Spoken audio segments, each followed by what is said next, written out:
High viewers, వాస్తవానికి morning బంగారానికి సంబంధించి న్యూస్ ఇవ్వాలి. చూద్దాం.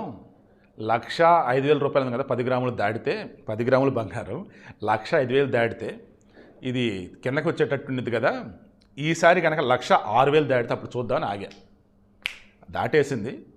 ఇందాక మార్కెట్ క్లోజర్ చెక్ చేస్తే మరలా ఈరోజు 400 రూపాయలు దాదాపు పెరిగింది. ఎగ్జాక్ట్ ఫిగర్ మనకు రేపు మార్నింగ్ వచ్చింది. సో ఇప్పుడు నేను చెప్తున్నది ఏంటంటే 1,05,000 రూపాయలు గండం ఉందే 10 గ్రాములకి దాటేసింది. 1,06,000 దాటేసింది 10 గ్రాములు అంటే రికార్డు ఇది.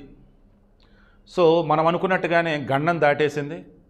ఇక పరుగో పరుగు అన్నట్టు నాకైతే అనిపిస్తుంది. ఎందుకంటే ఇంటర్నేషనల్ మార్కెట్స్లో ఈ ట్రంప్ టారిఫ్లు ట్యాక్స్ హడావుడి ఏదైతే నడుస్తుంది దాని మీద క్లారిటీ రావట్లా.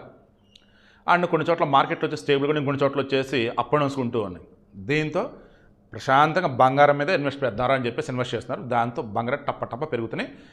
ఈరోజు నేను చెక్ చేసిన ప్రకారం 1,06,090 రూపాయలుగా ఉంది 24 క్యారెట్ గోల్డ్.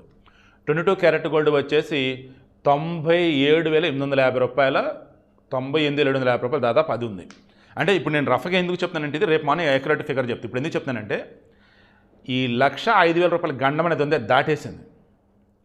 ఇక చెలీల కట్ట దాటాలి అన్నటువంటి తపన సముద్రానికి ఉండేది, అలలకు ఉంటాయి.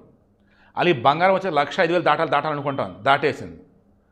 చెలీల కట్ట దాటేది అనుకుంటే సముద్రం ప్రళయమే మొత్తం ముంచేసింది. ఈ 1,05,000 దాటింది. ఇది ఇప్పుడు ఇంక ఎంత దూరం వెళ్ళిద్దో, ఎంత రేటు పెరిగిద్దో కూడా అందరూ నాకైతే. సో ఒకసారి ప్రాక్టికల్గా ఆలోచించుకొని మీ దగ్గర ఉన్న డబ్బుతో హ్యాపీగా బంగారం కొనుక్కోండి. ఎప్పటికైనా సరే అది పెరిగి తప్ప తగ్గదు. కమింగ్ టు సిల్వర్, ఇది కూడా ఇవాళ 1,000-2,000 ఇది కూడా పెరిగినట్టుంది. రేపు మార్నింగ్ మాట్లాడుకుందాం. బంగారానికి పోటీగా సిల్వర్ కాదు, సిల్వర్ ఇంకా గట్టిగానే పెరుగుతూ పోతుంది.